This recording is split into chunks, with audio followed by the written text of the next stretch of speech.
Sa vlog natin ngayon ay makikita nyo mga kasimple ang ating dalawang sasakyan, si Pio at si Pio 2. May mga minor maintenance lang na kailangan gawin sa kanila, kaya nandito tayo ngayon sa ating kakilalang mekaniko dito sa Binyan, Laguna. Iiwanan muna natin sila ng ilang araw dito para ma-check at maayos ng mabuti.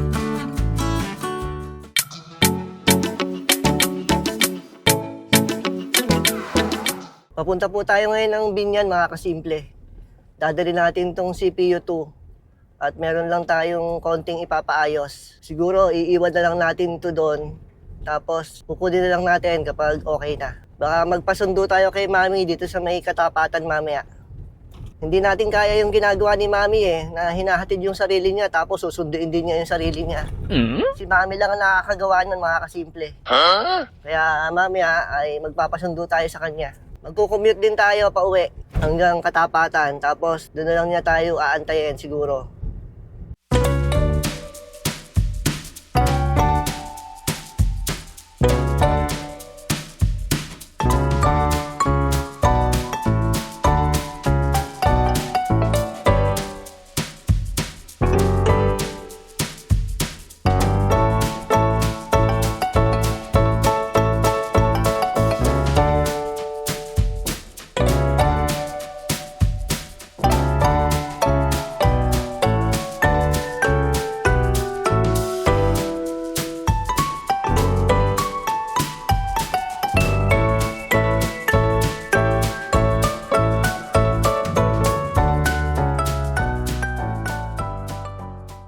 Nandito na tayo sa Binyan, Laguna at iiwanan muna natin si Pio 2. Para kasi hindi pantay ang likuran ng ating sasakyan, mas mababa ng konti sa kaliwa, kaya iiwanan muna natin siya dito para maayos ng mabuti. Commute muna tayo ngayon, siguro baka hanggang dito lang sa may Katapatan sa Kabuyaw. Tapos papasundo na lang tayo sa ating Grab driver. Magpapabook tayo para masundo tayo mamaya pagdating natin doon. Dito lang to kila Mami mga kasimple, dito sa The Best. Malapit lang to doon sa kanilang bahay dito sa Platero. Lalakarin lang natin yung palabas hanggang dito sa may highway. Malapit lang naman to. Tatawid tayo doon sa kabila mga kasimple para makapag-abang tayo ng sasakyan papuntang Kabuyaw. Tawagan muna natin ang ating Grab driver bago tayo tumawid. Mami. Oh, Pauwi na ako. uwi ka na. Tagalan mo. Tagal lang kayo nakasala ng patrol ko eh. Oh, no! Magpapabook na nga ako ng Grab Paano gagawin ko? Tagalan mo, sabihin mo sa jeep. Huh? Saglit lang maluto to. Bilisan mo. Magbubook na ako. I-click ko na yung booking. Ayaw, di ma. Huwag mo ika-cancel No. Sige na. Pasakay na ako ng jeep. Bye-bye. Sige lang. Nakapagbabook na tayo mga kasimple. Tawid na tayo dito. Dito tayo sa may tawiran.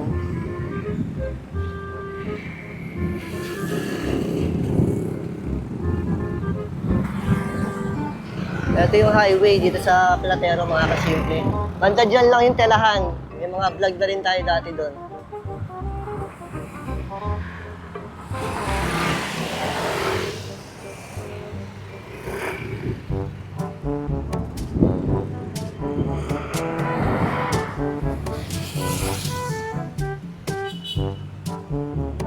Okay na, nakatawid na tayo. Mag-aabang na lang tayo ng jeep.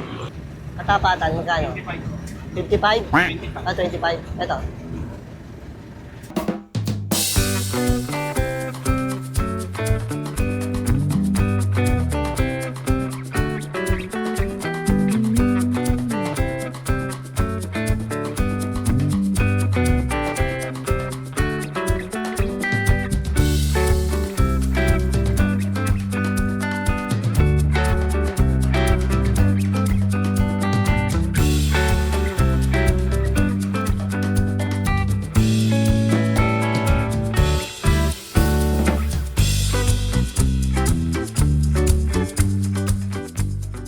A little later. Hello, ma. Yo. Nandito ako sa may dali na lang. Sa loob, sa labas lang. Dito, bibili ako ng mainom. Mainit eh. Okay. Sige, dito na ako sa may Sentera. Sentera. Dito ako dadaan kila ate sa hospital para labas ko katapatan. Sige. Okay, sige, Okay. bye-bye. Dito lang ako sa may dali Basta, tatapat na lang ako dyan. Message mo ako pag malapit ka na. Okay. Sige. Pagliko mo dun sa may, dating Riles. Riles. Message mo ako, ha? Sige. Okay, sige, bye. 11 minutes later. Nag-chat na si Mami, mga kasimple. Mukhang malapit na. Antayin na lang natin dito.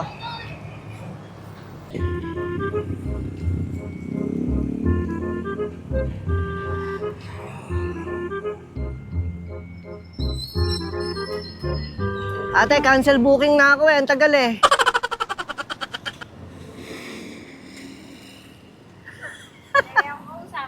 Alis talaga.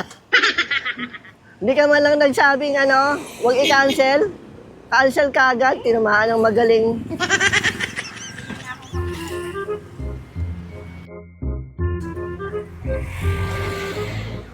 Ito na yung ating pinabook, mga kasimple. Napakatagal dumating. Napakaraming kondisyon. Nagluluto pa ng patola. Kalain mo yon. Ganun talaga, may padidihin pa nga ako eh. Ito na yung ating dapat canceled na booking. Pero hindi pumayag. Papayag pala kagad. Mali. Oo, madali Papayag ako pala kagad. Hindi man lang nagsabing huwag i-cancel. Bakit? Ang dami nagpapabook sa akin. Aba, tinamaan ng magaling. Magiging choosy pa ba ako? May mapipili ba tayo madadaanan? Wala, diretso na tayo uwi. Pipili muna ako. Hindi natin kaya yung ginagawa ni Mami eh. Hatid sundo yung sarili niya. Oo nga Tayo. pala, dapat ganun ka din. Tayo, magpapasundo lang, mga kasimple. Hindi tayo pwede sa ganun.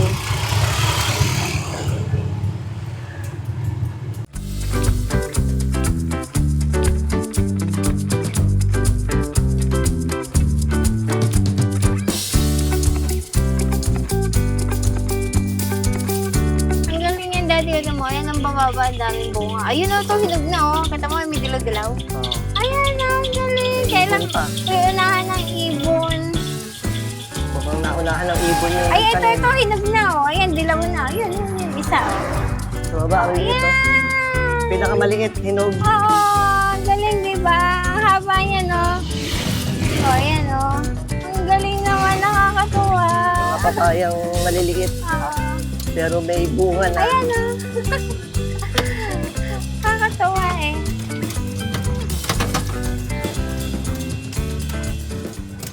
Sayang, di mo sinama si Tob-Tob. Pwede mong papitasin yun. Abot na abot ni Bantay Tob-Tob dun sa yun. dalawang kapatid niyang babae. Bantay si Tob-Tob? Oo, binabantayan niya. Konting init, nakadungaw. Ba? Maalagang kuya si Tob-Tob. Oo.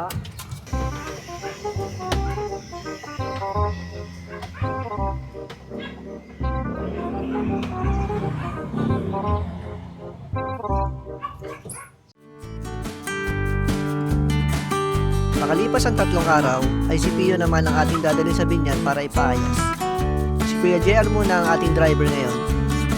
Diretso din tayo mamaya sa Bulacan dahil tapos nang gawin si Pio 2. Morning. Baka ipakuha ko na lang kay JR ngayon. Sige. Magkano atraso ko? Hindi ko pa nga natuos.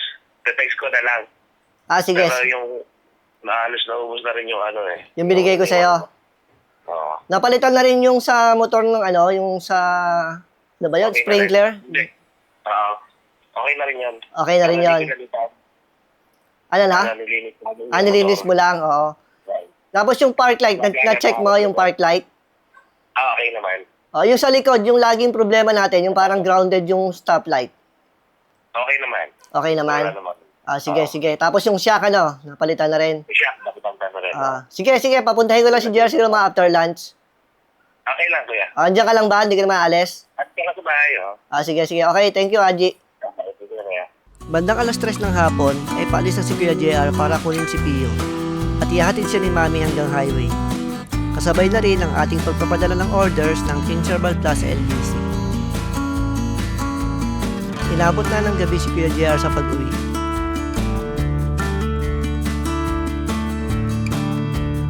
Siya na rin ang nagpasok kay Pio at ipinarada dito sa harapan ng ating bahay.